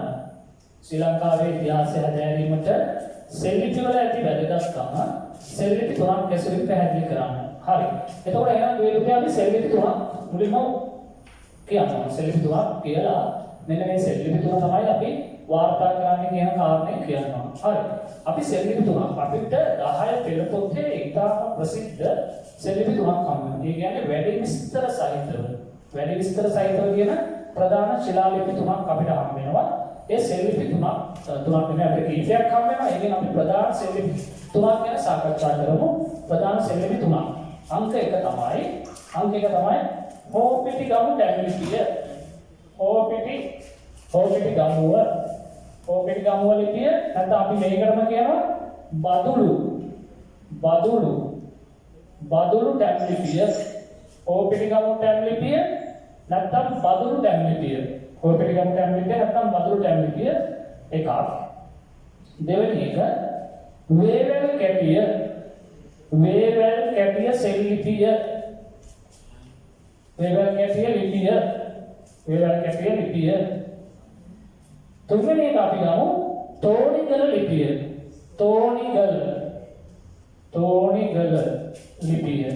එතකොට අපිට කියන්නේ ඉතිහාසය හැදෑරීමේදී සෙල්ලිපි තුනක වැදගත්කම. එතකොට හෝපිටිගමු ටැග්ලිපිය ලිව්වේ 4 වන උදය රජතුමා තමයි හෝපිටිගමු ටැග්ලිපිය ලිව්වේ. එතකොට වේවැල් කැටිය කියන්නේ 4 වන මිහිඳු රජතුමා. තෝණිගල ලිපිය කියන්නේ කිත්සිරි මෙවන් රජතුමා. හරි. ඔන්න පුතේ එහෙනම් අපි ඔය සෙල්ලිපි තුන ගැන තමයි අපි විස්තර කරන්නේ. අපිට සෙල්ලිපි තුනක් හම් වෙනවා. සෙල්ලිපි තුනක් අපි විස්තර කරනවා. හෝපිටිගමුව ටැග්ලිපිය නැත්නම් බදුළු ටැග්ලිපිය රචනා කරේ නැත්නම් සෙල්ලිපිය පිහිටුවේ 4 වන උදය රජතුමා. ඊළඟට අපිට හම් වෙනවා වේවැල් කැටිය සෙල්ලිපිය. වේවැල් කැටිය සෙල්ලිපිය රචනා කරේ නැත්නම් පිහිටුවේ 4 වන මිහිඳු රජතුමා. ඊළඟට අපිට හම් වෙනවා තෝණිගල ලිපිය කිත්සිරි මෙවන් රජතුමා. ඔන්න මේ කරුණු තුන ලියාගන්න එහෙනම් මගේ දුවල පුතාලා පළවෙනි සෙල්ලිපිය හෝපිටිගමුව නැත්නම් බදුළු ටැග්ලිපිය 4 වන උදය රජතුමා. දෙවෙනි සෙල්ලිපිය වේවැල් කැටිය සෙල්ලිපිය 4 වන මිහිඳු රජතුමා. තුන්වන සෙල්ලිපිය තෝණිගල සෙල්ලිපිය කිත්සිලි මෙවන් රජතුමා. හරි. එතකොට අපි ඔක ලියනමු. එතකොට මේ ඇයි මේ හෝපිටිගම ටැම්ලිපියට බදුරු ටැම්ලිපිය කියන්නේ? හෝපිටිගම කියන්නේ සොරපොර වැඩ. මහියංගනේ මේව ලියන්නේ නැහැ. මේක අහගෙන ඉන්න. මේව ලියන කරුණු නෙමෙයි ලියන කරුණු මම කියන්නම්. එතකොට මහියංගනේ සොරපොර වැවගාව තිබ්බ හෝපිටිගම කියන වෙළඳ පොළ. මහියංගනේ සොරපොර වැවගාව තිබ්බ දෙවිතුනේ හෝපිටිගම කියලා වෙළඳ පොළ. එතකොට මේ වෙළඳ පොළේ අපකටුකම් සිදු වෙනවා කියලා හතරවන උදේ රජතුමාට ආරංචි වෙලා හතරවන උදේ රජතුමා විශ්වලාගෙන යනවා මේ වෙළඳ පොළට. විශ්වලාගෙන යනවා අතීත කාලේ රජවරුන් රටේ තොටේ තොරතුරු දැනගන්න විශ්වලාගෙන ගියා කියලා තොරතුරු නම් එනවනේ. එතකොට හතරවන උදේ රජතුමාට මේ සොරපොර වැව නැත්නම් හෝපිටිගමුව ප්‍රදේශයේ තියෙන වෙළඳ පොළේ යම් යම් අපකටුකම් සිදු වෙනවා කියලා රජතුමා විශ්වලාගෙන යනවා. ගිහිල්ලා රජතුමා මේක සිදුවෙන ක්‍රියාවලිය දැකලා වෙළඳපොළ පවත්වාගෙන යා යුත්තේ කෙසේද කියලා නීති පනවල සෙල්වියක් පිටුවම ඒක පිටුවන්නේ මේ හෝපිටිගම ප්‍රදේශයේ. පසු කාලයේම ඉංග්‍රීසි ජාතිකයා බ්‍රිතාන්‍ය ජාතිකයා ලංකාවට ආවට පස්සේ ඔවුන් මොකද කරන්නේ? බදුල්ල දිස්ත්‍රික්කයට තමයි දුවේ පුතේ මහියංගනේ ආйти. මහියංගන ප්‍රදේශයේ මේ හෝපිටිගම වෙළඳපොළේ තියෙන ටැම්ලිපිය ගලවගෙන ගෙනල්ලා බදුල්ල කච්චේගේ හයි කරනවා. ඔන්න එතකොට තැන මාරු වෙනවා. සෙල්ලිපියේ තැන මාරු වෙනවා. සෙල්ලිපියේ තියෙන හෝපිටිගම දැන් වර්තමානයේ බදුල්ලට ඇවිල්ලා. අපේ ඉංග්‍රීසි ජාතිකයෝ බ්‍රිතාන්‍ය ජාතිකයෝ තමයි මේ වැඩ කරන්නේ. එතකොට හෝපිටිගම ටැම්ලිපිය ඒ නිසා තමයි බදුළු ටැම්ලිපිය කියලා හඳුන්වන්නේ. ඔන්න දැන් ඉතා හොඳට මගේ දොර පුතාට මේක තේරුණා. ඉතා පැහැදිලිව තේරුණා. දැන් හිතේනම් ඉතා පැහැදිලිව තේරුණා. රයිට්. අපි එහෙනම් සාකච්ඡා කරමු මේ හෝපිටිගම ටැම්ලිපිය කියන්නේ මොකක්ද කියලා. රයිට්. අපි ලියන්න පටන් ගමු. ඔන්න පොත ගන්නවා අපි දැන් ලියමු. දැන් මේ සෙල්ලිපි තුන ඡේද තුනක් කරලා අපි විස්තර කරමු. රයිට්. මුලින්ම පටන් ගමු. ශ්‍රී ලංකාවේ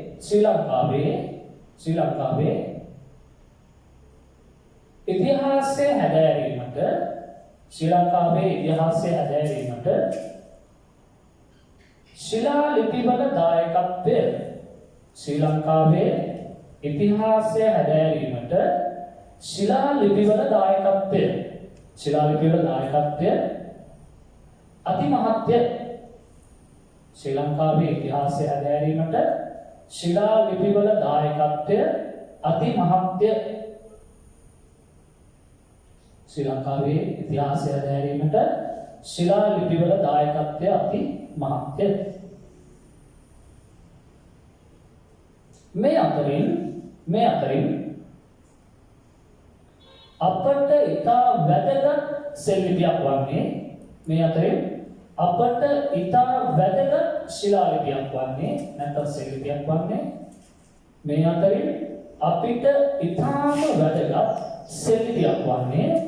මේ අතරින් අපිට ඉතාම වැදගත් සෙල්ලිපියක් වන්නේ හෝපිටිගමුව ටැම්ලිපියයි. අපිට ඉතාම වැදගත් ශිලාලිපියක් වන්නේ හෝපිටිගමුව ටැම්ලිපියයි. අපිට ඉතාම වැදගත් ශිලාලිපියක් වන්නේ හෝපිටිගමුව ටැම්ලිපිය. හෙවත් හෝපිටිගමුව ටැම්ලිපිය හෙවත් බදුළු ටැම්ලිපියයි. හෝපිටිගමුව ටැම්ලිපිය හෙවත් බදුළු ටැම්ලිපියයි.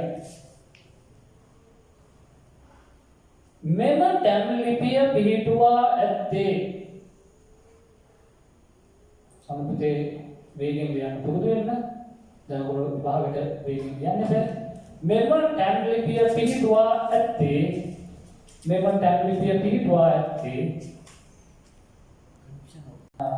හරි දුවේ පුතේ තාක්ෂණික දෝෂයක් නෙළුවක් අපි ඒක හඳුනාගත්තා.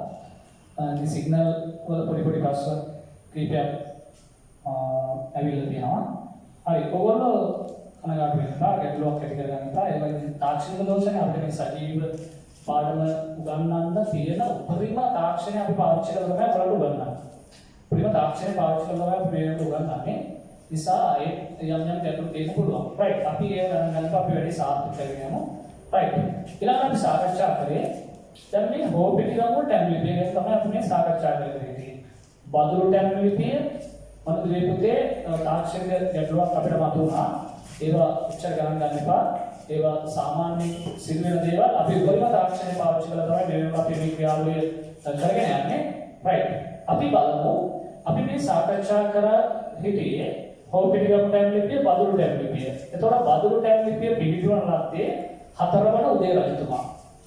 4 වන උදේ රජතුමා. දැන් මම ප්‍රශ්නෙට උත්තරේ කියාගෙන ආවා. ප්‍රශ්නෙට උත්තරේ කියාගෙන ආවේ අපිට ශිලාලිපි ඉතාම වැදගත්කම උසුලනවා. මේ අතරේ හෝපිටිගම් ටැම් ලිපිය නැත්නම් බදුළු ටැම් ලිපිය ඉතාම වැදගත් ටැම් ලිපියක් කියලා තමයි කිව්වේ. right. එතන අපි කියමු බදුළු ටැම් ලිපිය පිළිතුරන ලැබුවේ බදුළු ටැම් ලිපිය පිළිතුරන ලැබුවේ 4 වන උදේ රජතුමාය.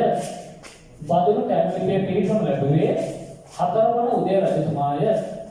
බදුළු ටැම් ලිපිය පිළිතුරන ලැබුවේ 4 වන උදේ රජතුමාය.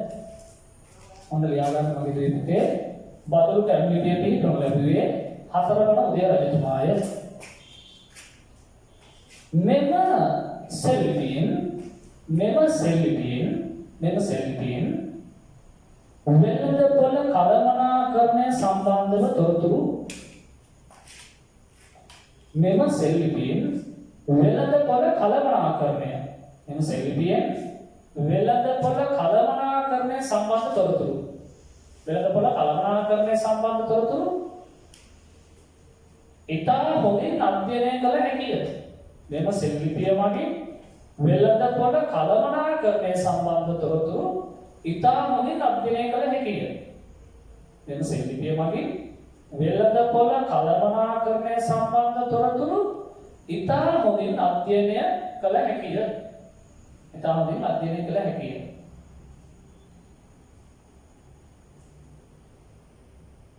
මෙම වෙළඳපොළේ ක්‍රියාකාරීත්වය සිදුවිය යුතු අන්දම මෙම වෙළඳපොළේ ක්‍රියාකාරීත්වය සිදුවිය යුතු අන්දම පිළිබඳ නීති රීති පද්ධතියක්. මෙම වෙළඳපොළේ ක්‍රියාකාරීත්වය සම්බන්ධ නීති රීති පද්ධතියක්. මෙම වෙළඳපොළේ ක්‍රියාකාරීත්වය සම්බන්ධ නීති රීති පද්ධතියක්. මෙම වෙළඳපොළේ ක්‍රියාකාරීත්වය සම්බන්ධ නීති රීති පද්ධතියක්.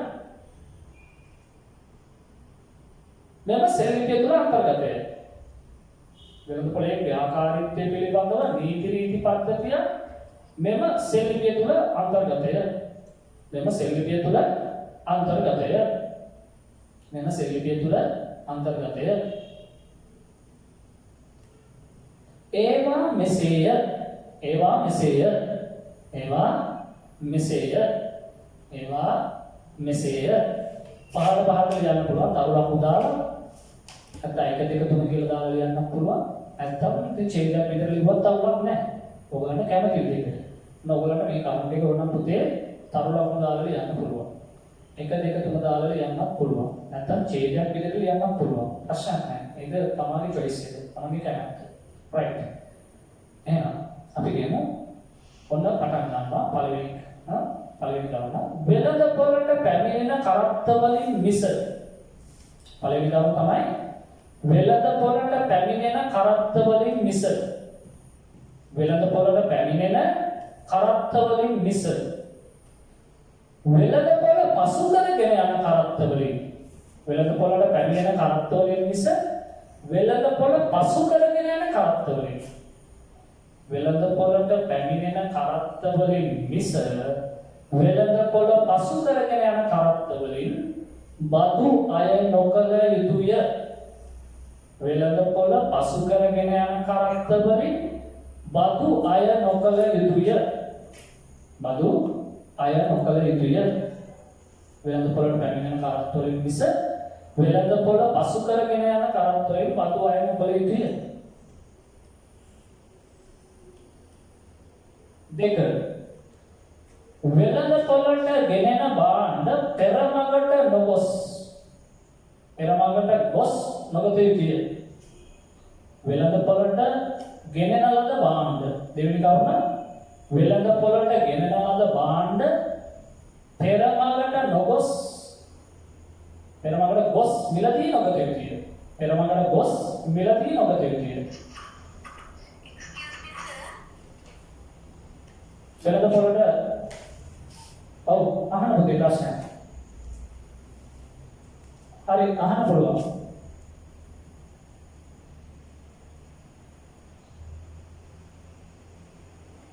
ඔව් හරි. දෙවෙනි කාරණා තමයි වෙළඳ පොළට ගෙනෙන ලද භාණ්ඩ පෙර මඟට ගොස් මිලදී නොගත යුතුය. මිලදී නොගත යුතුය. අපි කතා කරගෙන හිටියේ වෙළඳ පොළ කළමනාකරණය සම්බන්ධ ද්වේපුතේ බදුරු ඩැම්ලිපේ නීති රීති. හතරවන උදේ රජතුමා බදුරු ඩැම්ලිපේ නීති රීති ගැන තමයි කතා කරගෙන හිටියේ. තාක්ෂණික ප්‍රශ්න හම් වෙනවා. හරි අපි ලියා ගන්න තැන ඉඳන් ලියා ගමු. පළවෙනි කරුණ කිව්වා. දෙවෙනි කරුණ තමයි අපි සාකච්ඡා කරගෙන හිටියේ. දෙවෙනි කරුණ තමයි සාකච්ඡා කරගෙන හිටියේ. දෙවෙනි කරුණ තමයි වෙළඳ පොළට ගෙනෙන ලද භාණ්ඩ පෙර මඟට ගොස් මිලදී නොගත යුතුය. ඒක තමයි දෙවෙනි කරුණ. වෙළඳ පොළට ගෙනෙන ලද භාණ්ඩ පෙර මඟට ගොස් මිලදී නොගත යුතුය කියන දෙවෙනි කරුණ. තුන්වෙනි කරුණ අනුමත නොකල තරාදි පඩි භාවිතා නොකල යුතුය. අනුමත නොකල යම් රජයේ අනුමත කරන්නේ නැති තරාදි පඩි භාවිතා නොකල යුතුය. තුන්වෙනි කරුණ අනුමත නොකල තරාදි පඩි භාවිතා නොකල යුතුය. තුන්වෙනි කරුණ අනුමත නොකල තරාදි පඩි භාවිතා නොකල යුතුය. අන්න ලියාගන්න දුවේ පුතේ තුන්වෙනි කරුණ අනුමත නොකල තරාදි පඩි භාවිතා නොකල යුතුය. අනුමත නොකල තරාදි පඩි භාවිතා නොකල යුතුය. හරි ඒ තුන්වෙනි කරුණ. හතරවෙනි කරුණ බදුරු ඩැම්ලිපේ නීති රීති සම්බන්ධ හතරවෙනි කරුණ තමයි බුලත් පුවක් වෙළඳාමේදී. හතරවෙනි කරුණ බුලත් පුවක් වෙළඳාමේදී හිරු එළියට බුලත් පුවක් වෙළඳාමේදී හිරු එළියට නිරාවරණය නොවනසේ බුලත් පුවක් වෙළඳාමේදී හිරු එළියට නිරාවරණය නොවනසේ බුලත් පුවක් වෙළඳාමේදී හිරු එළියට නිරාවරණය නොවනසේ බුලත් පුවක් වෙළඳාමේදී හිරු එළියට නිරාවරණය නොවනසේ નિયમિત මණ්ඩපවල තබා විකිණිය යුතුය. નિયમિત මණ්ඩපවල තබා විකිණිය යුතුය.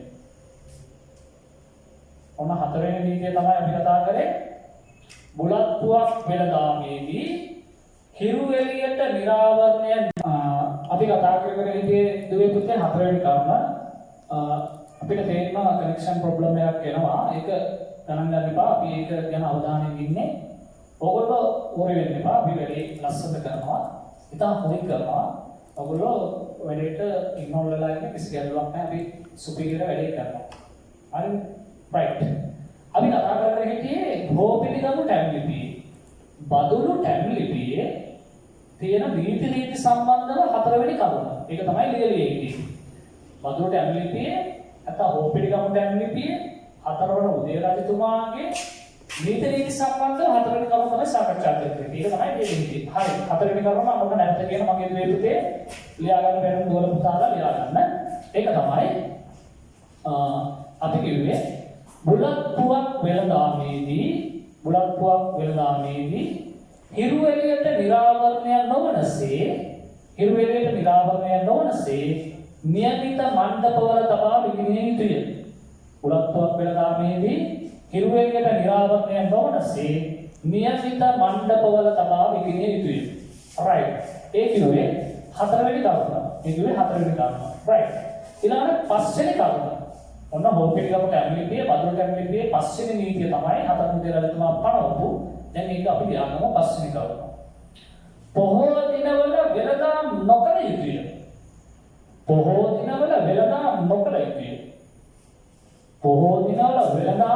යුතුය. පස්වෙනි කරුණ පොහෝ දිනවල වෙළඳාම් නොකළ යුතුය. ලියාගන්න දෙය පුතේ. පස්වෙනි කරුණ පොහෝ දිනවල වෙළඳාම් නොකළ යුතුය. වෙළඳාම් කර අසුවොත් පස්වෙනි කරුණ තමයි බොහෝ දිනවල වෙළඳාම් නොකළ යුතුය. එසේ වෙළඳාම් කර අසුවොත්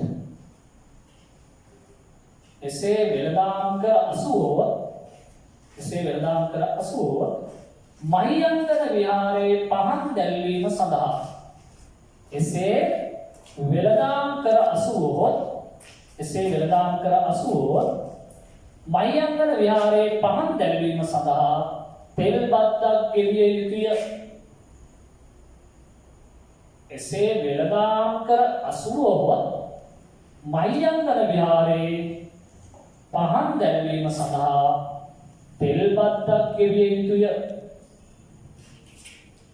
එසේ වෙළඳාම් කර අසුවොත් මහියංගන විහාරයේ පහන් දැල්වීම සඳහා තෙල් බත්තක් ගෙවිය යුතුය. ඔන්න පස්වෙනි නීතිය. බොහෝ දිනවල වෙළඳාම් නොකළ යුතුය. එසේ අසුවොත් මහියංගන විහාරයේ පහන් දැල්වීම සඳහා තෙල් බත්තක් ගෙවිය යුතුය. right. ඔන්න අපි නියමට කතා කරා මොකක්ද? හොපිටිකම ටැම්ලිපිය, බදුරු ටැම්ලිපිය. right. ඔන්න අපි දෙවෙනි සෙල්ලිපිය ගැන කතා කරනවා. ඉතිහාසය දැනීමට සෙල්ලිපිය ඇති වැදගත්කම, පුරාවිද්‍යාත්මක මූලාශ්‍රයකදී මේක මම ලියන ටික කියන්නම්. දේවල් එකේ සෙල්ලිපිය. right. යාගන්න. කේදැක්කේ. මීට අමතරව ඡේදයක් ලියාගන්න. මීට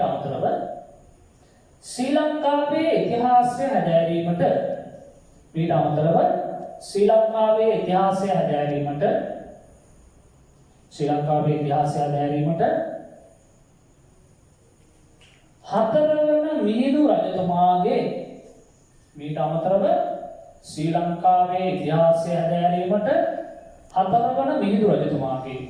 හතරවන මිහිඳු රජතුමාගේ වේවැල් කැටිය සෙල්ලිපිය.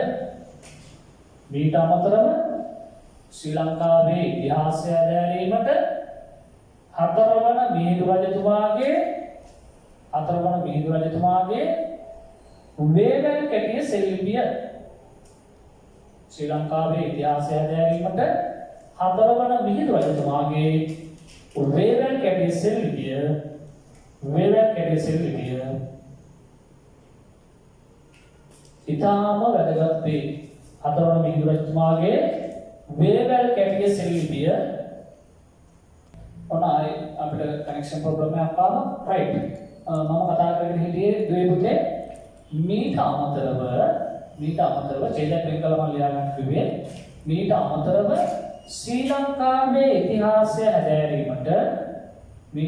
ශ්‍රී ලංකාවේ ඉතිහාසය හැදෑරීමට හතරවන මිහිඳු රජතුමාගේ වේවැල් කැටිය සෙල්ලිපිය ඉතාම වැදගත් වේ. ශ්‍රී ලංකාවේ ඉතිහාසය හැදෑරීමට හතරවන මිහිඳු රජතුමාගේ වේවැල් කැටිය සෙල්ලිපිය ඉතාම වැදගත් වේ.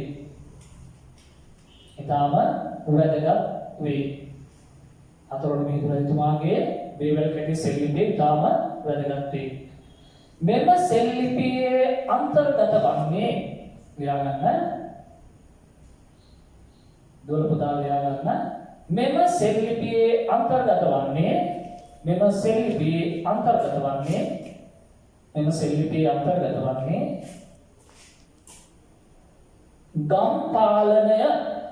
මෙම සෙල්ලිපියේ අන්තර්ගත වන්නේ ගම් පාලනය. හෙවත් ගම්වල අධිකරණ කටයුතු. මෙම සෙල්ලිපියේ අන්තර්ගත වන්නේ ගම් පාලනය හෙවත් ගම්වල අධිකරණ කටයුතු. පවත්වාගෙන යන්නේ කෙසේද යන්නයි. මෙම සෙල්ලිපියේ අන්තර්ගත වන්නේ ගම් පාලනය හෙවත් ගම්වල අධිකරණ කටයුතු. මෙම සෙල්ලිපියේ අන්තර්ගත වන්නේ ගම් පාලනය හෙවත් ගම්වල අධිකරණ කටයුතු පවත්වාගෙන යන්නේ කෙසේද යන්නයි. ගම්වල අධිකරණ කටයුතු පවත්වාගෙන යන්නේ කෙසේද යන්නයි.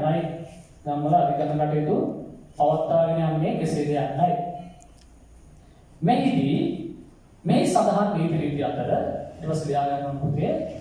මෙහි සඳහන් නීති රීති අතර ඊළඟ වාක්‍යය ලියා ගන්න. මෙහි සඳහන් නීති රීති අතර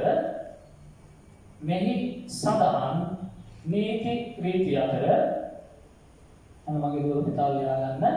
මෙහි සඳහන් නීති රීති අතර මිනී මැරීම සඳහා දඬුවම. මිනී මැරීම සඳහා දඬුවම. මේ සඳහන් නීති රීති අතර මිනී මැරීම සඳහා දඬුවම එල්ලා මැරීම ලෙස නියම කර ඇත. මිනී මැරීම සඳහා දඬුවම එල්ලා මැරීම ලෙස නියම කර ඇත. මිනී මැරීම සඳහා දඬුවම එල්ලා මැරීම ලෙස සඳහන් කර ඇත. එල්ලා මැරීම ලෙස සඳහන් කර ඇත. මිනී මැරීම සඳහා දඬුවම එල්ලා මැරීම ලෙස සඳහන් කර ඇත. යම් කෙනෙකු හරක් හොරකම් කර අසුවහොත් යම් කෙනෙකු හරක් හොරකම් කර අසුවහොත් යම් කෙනෙකු හරක් හොරකම් කර අසුවහොත් ලියා ගන්න මගේ දුවල පුතාලා යම් කෙනෙකු හරක් හොරකම් කර අසුවහොත් යම් කෙනෙකු හරක් හොරකම් කර අසුවහොත් හරකාගේ ශරීරයේ තිබෙන මුද්‍රාව යම් කෙනෙකු හරක් සොරකම් කර අසුවහොත් හරකාගේ ශරීරයේ තිබෙන මුද්‍රාව යම් කෙනෙකු හරක් සොරකම් කර අසුවහොත් හරකාගේ ශරීරයේ තිබෙන මුද්‍රාව සොරාගේ නළලේ කැඩිය යුතුය. ඔන්න ඊළඟ නීතිය. දඬුවම. නීතිය සහ දඬුවම. යම් කෙනෙකු හරක් සොරකම් කර අසුවහොත් හරකාගේ ශරීරයේ තිබෙන මුද්‍රාව සොරාගේ නළලේ කැඩිය යුතුය. හරකාගේ ශරීරයේ තිබෙන මුද්‍රාව සොරාගේ නළලේ කැඩිය යුතුය. කට් කළා මුද්‍රාව නළලේ තියෙනවා. සොරාගේ නළලේ කැඩිය යුතුය. ඊළඟ කාරණය කිසියම් ගමක සොරෙකු සැඟවී සිටියොත් ඔන්න ලියා ගන්න මගේ දුවේ පුතේ ඊළඟ එක කිසියම් ගමක සොරෙකු සැඟවී සිටියොත් ඔන්න ලියා ගන්න මගේ දුවේ පුතේ කිසියම් ගමක සොරෙකු සැඟවී සිටියොත් ගම්වැසියන් විසින් සොරා අල්ලා දෙන තෙක් කිසියම් ගමක සොරෙකු සැඟවී සිටියොත් ගම්වැසියන් විසින් සොරා අල්ලා දෙන තෙක් ගෘහ දණ්ඩ නම් බද්දක් ගෙවිය යුතුය. ගෘහ දණ්ඩ නම් බද්දක් ගෙවිය යුතුය.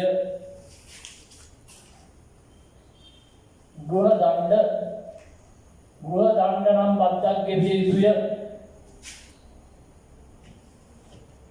යම් කෙනෙකු යම් ගමක සොරෙකු සැඟවී සිටිද්දී සොරා අල්ලා දෙන තෙක් ගෘහ දණ්ඩ නම් බද්දක් ගෙවිය යුතුය. හරි. ඔන්න වේවැල් එකේ සෙල්ලිපිය ගැන ලියලා අවසන්. තුන්වෙනි කරුණ තමයි තෝරණගල සෙල්ලිපිය. ලියා ගන්න වේවැල් එකේ සෙල්ලිපිය ඉවරයි. ආයෙ චේතක් පිට කරලා අපි ලියා ගන්න තෝරණගල සෙල්ලිපිය ගැන. මොකද සෙල්ලිපි තුනක් ගැන අපි විස්තර කරන්න ඕනේ. ලියා ගන්න තෝරණගල සෙල්ලිපිය. හරි අපි අන්තිමට කතා කරේ වේවැල් කැටි සෙල්ලිපිය ගැන.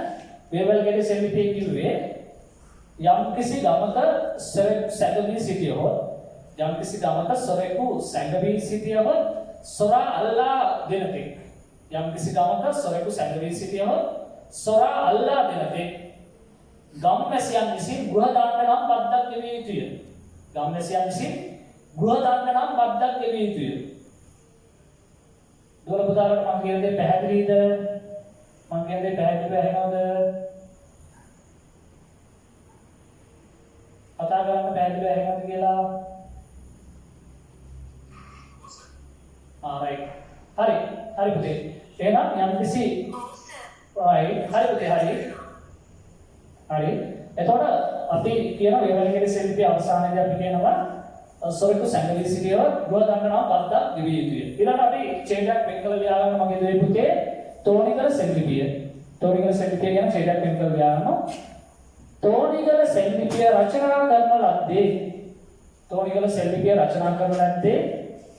තෝරණගල සෙල්ලිපිය රචනා කරන ලද්දේ කිත්සිරි මෙවන් රජතුමාය. තෝරණගල සෙල්ලිපිය රචනා කරන ලද්දේ කිත්සිරි මෙවන් රජතුමාය. තෝනිගල සෙල්ලිපිය රචනා කරන ලද්දේ කිත්සිරි මෙවන් රජතුමාය. මම තව විනාඩි 3කින් මගේ සෙෂන් එක අවසන් කරනවා. මෙතෙන් අවසන් කරන ඉක්මනට ලියා ගන්න. පැය භාගයකින් ඔයගලන්ට පැය භාගයේ විවේකයක් හම්බ වෙනවා. ඊට පස්සේ විද්‍යාව අසුසු සම්බන්ධ වෙනවා.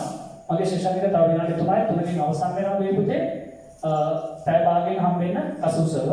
අදට මම මේ ප්‍රශ්න විතරයි සාකච්ඡා කරන්නේ. right. එතකොට තෝනිගල සෙල්ලිපිය ගැන කතා කරේ ලියා ගන්න. තෝනිගල සෙල්ලිපිය රචනා කරන ලද්දේ කිත්සිරි මෙවන් රජතුමාගේ කාලයේදීය.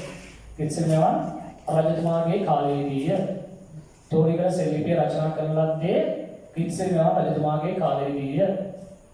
තෝනිගල සෙල්ලිපිය රචනා කරන ලද්දේ කිත්සිරි මෙවන් රජුගේ කාලයේදීය. අයි ලියා ගන්න මගේ දේ පුතේ. තෝනිගල සෙල්ලිපියේ වී මුන් සහ උඳු යන ධාන්‍ය වර්ග තුන. තෝනිගල සෙල්ලිපියේ වී මුන් සහ උඳු යන ධාන්‍ය වර්ග තුන. තෝනිගල සෙල්ලිපියේ වී මුන් සහ උඳු යන ධාන්‍ය වර්ග තුන. ස්ථාවර තන්පතු ක්‍රමය යටතේ වී මුන් සහ උඳු යන ධාන්‍ය වර්ග තුන ස්ථාවර තන්පතු ක්‍රමය යටතේ වී මුන් සහ උඳු යන ධාන්‍ය වර්ග තුන ස්ථාවර තන්පතු ක්‍රමය යටතේ බැංකුවක තන්පත් කොට වී මුන් සහ උඳු යන ධාන්‍ය වර්ග තුන ස්ථාවර තන්පතු ක්‍රමය යටතේ බැංකුවක තන්පත් කර ස්ථාවර තන්පතු ක්‍රමය යටතේ බැංකුවක තන්පත් කර එයින් ලැබෙන පොලියෙන් ස්ථාවර තන්පතු ක්‍රමය යටතේ බැංකුවක තන්පත් කර එයින් ලැබෙන පොලියෙන් ආර්ය වංශ පූජාව පවත්වාගෙන ආ යුතු අන්දම. එයින් ලැබෙන පොලියෙන් ආර්ය වංශ පූජාව පවත්වාගෙන ආ යුතු අන්දම. එයින් ලැබෙන පොලියෙන් ආර්ය වංශ පූජාව පවත්වාගෙන ආ යුතු අන්දම සඳහන් කර ඇත. එයින් ලැබෙන පොලියෙන් ආර්ය වංශ පූජාව පවත්වාගෙන ආ යුතු අන්දම සඳහන් කර ඇත. එසේම වී වගාවේ කන්න තුනක් එසේම වී වගාවේ කන්න තුනක් අකලහස පිට දඩහස මදහස. වී වගාවේ කන්න තුනක් අකලහස පිට දඩහස මදහස. වී වගාවේ කන්න තුනක් අකලහස පිට දඩහස මදහස යනුවෙන් නම් කර ඇත. විභාගාවේ කර්ම තුනක් අකලහස පිට දඩයස මදහස යනුවෙන් නම් කර ඇත. හරි අපේ කාලය අවසන් වෙනවා. අපි පැය භාගයකින් සම්බන්ධ වෙන අපේ කසුන්ස ඔයගලන්ට සුබ රාත්‍රියක් සුබ දවසක් අද සම්බන්ධව ඉතාම වටිනවා අපේ දුවදරු මේක සම්බන්ධව එහෙනම් දුවේ පුතේ අකලහස පිට දඩයස මදහස අකලහස පිට දඩයස මදහස කියන්නේ විභාගාවේ කර්ම තුනක් තෝනිගල සෙල්ලිපියේ සඳහන් වෙනවා. අකලහස පිටදඩයස මදහස විභාගාවේ කර්ම තුනක් තෝනිගල සෙල්ලිපියේ සඳහන් වෙනවා.